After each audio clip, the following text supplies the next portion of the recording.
Everyone, स्वागत है आपका अपने YouTube चैनल में। अगर आप भी क्लास 10th में हैं, 2025 बोर्ड एग्जाम की तैयारी कर रहे हैं, तो ये वीडियो आप लोगों के लिए बहुत इंपॉर्टेंट होने वाला है। आपके साइंस के पूरे बुक से हम ऐसे 45 टॉपिक तैयार किए हैं जो आपके बोर्ड पेपर में 70 में 70 आपको इन्हीं टॉपिक से मिल सकता है। तो आप इन 45 टॉपिक को अच्छे से तैयार करके जाते हैं तो आपको 2025 बोर्ड एग्जाम में पास होने से कोई नहीं रुक सकता। आप 70 में 70 जरूर लाएंगे, ये मेरी गारंटी है। इन्हीं 45 टॉपिक में से आपको लॉन्ग क्वेश्चन एंड आपको ऑब्जेक्टिव क्वेश्चन देखने को मिलेंगे।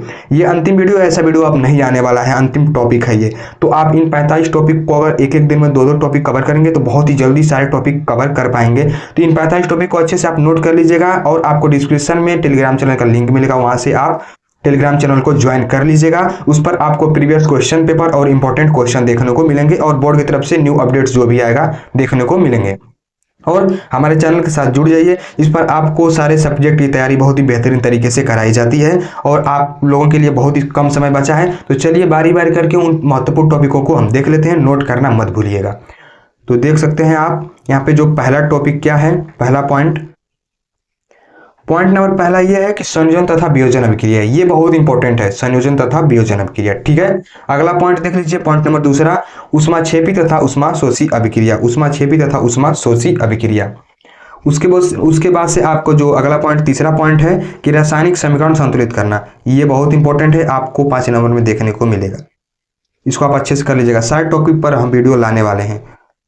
ठीक है, अब देख लीजिए पॉइंट नंबर 4। अगला क्या है कि अम्ल, क्षार एवं लवण की परिभाषा। यहाँ पे सॉरी क्षार होना चाहिए था, ये आप देख लीजिएगा, उदाहरण देख लीजिएगा, परिभाषा देख लीजिएगा, दो नंबर में आपको पूछ सकता है। उसके बाद से जो अगला पॉइंट है बेकिंग सोडा बनाने की विधि। उसके बाद से अगला जो है कि धावन सोडा बनाने की विधि। ये दोनों अपने आप में बहुत इंपॉर्टेंट है, अच्छे से इसको कवर कर लीजिएगा। उसके बाद से आप देख लीजिए यहाँ पे सातवां जो है, जो यहाँ पे देख लीजिए सातवां जो पॉइंट है कि प्लास्टर ऑफ पेरिस बनाने की विधि। प्लास्टर ऑफ पेरिस बनाने की विधि बहुत इंपॉर्टेंट है अपने आप में। ठीक है, ये इंपॉर्टेंट है, स्टार इस पर लगा लीजिएगा। उसके बाद से 8वां पॉइंट उदासीनीकरण अभिक्रिया। ठीक है, ये देख लीजिएगा, ये भी अपने आप में इंपॉर्टेंट है, दोनों ही इंपॉर्टेंट है अपने आप में। उसके बाद से अगला 9 जो पॉइंट है कि धातु एवं अधातु के बारे में। इसी से आपको ऑब्जेक्टिव क्वेश्चन देखने को मिलेंगे, जो भी बनेंगे ज़्यादा इसी से बनते हैं। ठीक है, उसके बाद से विद्युत रासायनिक श्रेणी देख लीजिएगा। अगला जो पॉइंट आपका है कि संतृप्त और असंतृप्त हाइड्रोकार्बन, इसको आप जरूर देख लीजिएगा, इसकी परिभाषा और उदाहरण भी इसको देख लीजिएगा। अब उसके बाद से चलिए अगला पॉइंट हम लोग देखते हैं, आगे का जो भी आपका पॉइंट है यहाँ पे देख लीजिए 12, पॉइंट नंबर 12 देख लीजिए, सजातीय श्रेणी हो गई। उसके बाद से आईपीएससी नामकरण। आईपीएससी नामकरण आपको 3 नंबर में या 4 नंबर में देखने को मिलेगा, ये इंपॉर्टेंट है, इसको आप देख लीजिएगा अच्छे से। शाब्दिकरण अभिक्रिया देख लीजिएगा, पाचन तंत्र, श्वसन तंत्र, उत्सर्जन तंत्र, लैंगिक जनन, ये इंपॉर्टेंट है, इसको आप अच्छे से पढ़ लीजिएगा। पाचन तंत्र, श्वसन तंत्र, उत्सर्जन तंत्र, लैंगिक जनन। ठीक है, ये आपके बहुत ही महत्वपूर्ण टॉपिक हैं। उसके बाद से 20वां देख लीजिए,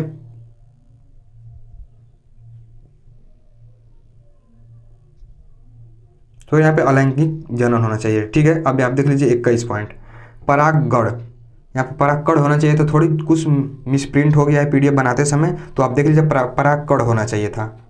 अब अगला पॉइंट देख लीजिए 22 पुष्प की संरचना। ठीक है, पुष्प की संरचना बहुत इंपॉर्टेंट है, पुष्प की संरचना स्टार इस पर लगा लीजिएगा, पुष्प की संरचना। 23 पॉइंट देख लीजिए नर तथा मादा जनन तंत्र। यहाँ पे कुछ मिसप्रिंट हो गया बनाते समय मेरे दोस्त, इसके लिए सॉरी। ठीक है, अब देख लीजिए अगला पॉइंट 24 डीएनए तथा आरएनए में अंतर। डीएनए तथा आरएनए में अंतर, आप बस हिंट मैं दे दूंगा, आप पॉइंट को नोट कर लीजिएगा चाहे। ठीक है, इसमें पीडीएफ जो गलत हो गया उसको छोड़िए, आपको बस पॉइंट मिल जाए उसको आप नोट कर लीजिएगा। यहाँ पे देख लीजिए 25 नंबर, पॉइंट नंबर 25 देख लीजिए, मेंडल के अनुवंशिकता का नियम। मेंडल का अनुवंशिकता का नियम इस वर्ष बोर्ड में पूछा था, 24 बोर्ड में। ठीक है, इसको आप स्टार लगा लीजिएगा, बहुत इंपॉर्टेंट है। अब जो आपका 26 नंबर पॉइंट है कि 26 नंबर में ये कहा है कि एक संकर तथा द्विसंकर संकरण, आप देख लीजिएगा, इसको बहुत इंपॉर्टेंट है। उसके बाद जो अगला पॉइंट 27 जो पॉइंट आपका है कि लिंग निर्धारण की प्रक्रिया। ठीक है, लिंग निर्धारण की प्रक्रिया, ये बहुत इंपॉर्टेंट है, लिंग निर्धारण की प्रक्रिया। अब यहाँ देख लीजिए 28, जो 28 नंबर का पॉइंट है कि मानव मस्तिष्क, इसको आप अच्छे से पढ़ लीजिएगा। अगला जो आपका पॉइंट है तंत्रिका तंत्र, तंत्रिका तंत्र, ये जितने भी आपको मैं पॉइंट बता रहा हूँ सारे इंपॉर्टेंट है, आपको किसी को भी मिस नहीं करना है।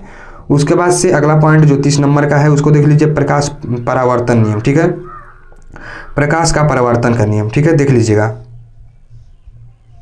प्रकाश का परावर्तन का नियम बहुत इंपॉर्टेंट है, ये आपके फिजिक्स से सारे यहाँ पे जो भी टॉपिक दिखाई दे रहे हैं।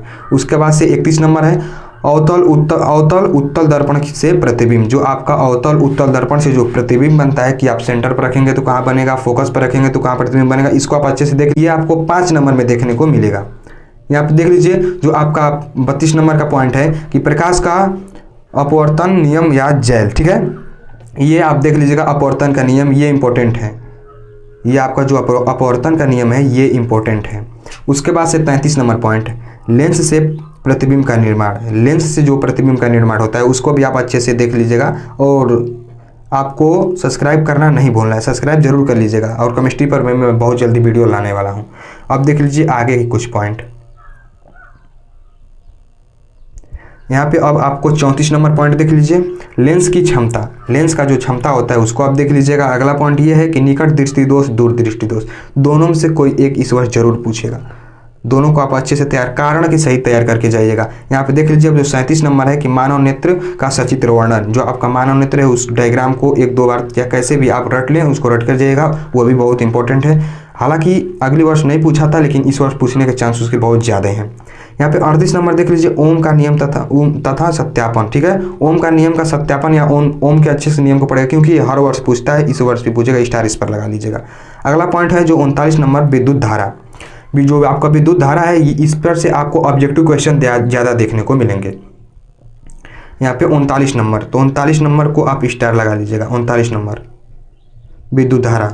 उसके बाद से जो 40 है कि विद्युत प्रतिरोध, जो आपका विद्युत प्रतिरोध को भी देख लीजिएगा। उसके बाद से अगला श्रेणी क्रम संयोजन, समांतर क्रम संयोजन, दोनों में से कोई एक जरूर आएगा। इस पर आपको न्यूमेरिकल भी मिलेंगे, दोनों इंपॉर्टेंट है। अगला जो पॉइंट आपका है 43 नंबर, चुंबकीय बल रेखा, चुंबकीय बल रेखा, इसको आप अच्छे से तैयार कर लीजिएगा। उसके बाद से बायो सावर्ट का नियम, बायो सावर्ट का नियम ये पूछेगा 100% ही, बायो सावर्ट का नियम पूछने वाला है। उसके बाद से देख लीजिए कुछ, ये अगला पॉइंट है जो अंतिम पॉइंट है आपका 45, फ्लेमिंग के दाएं तथा बाएं हाथ का नियम, फ्लेमिंग के दाएं तथा बाएं हाथ का नियम, ये बहुत इंपॉर्टेंट है, इस पर आप स्टार जरूर ही लगा लीजिएगा। तो कैसे थे ये टॉपिक जरूर आप कमेंट में बताइएगा, बहुत इंपॉर्टेंट है। तो आप डिस्क्रिप्शन में जो लिंक है उसको ज्वाइन कर लीजिएगा और सब्सक्राइब करना मत भूलिएगा।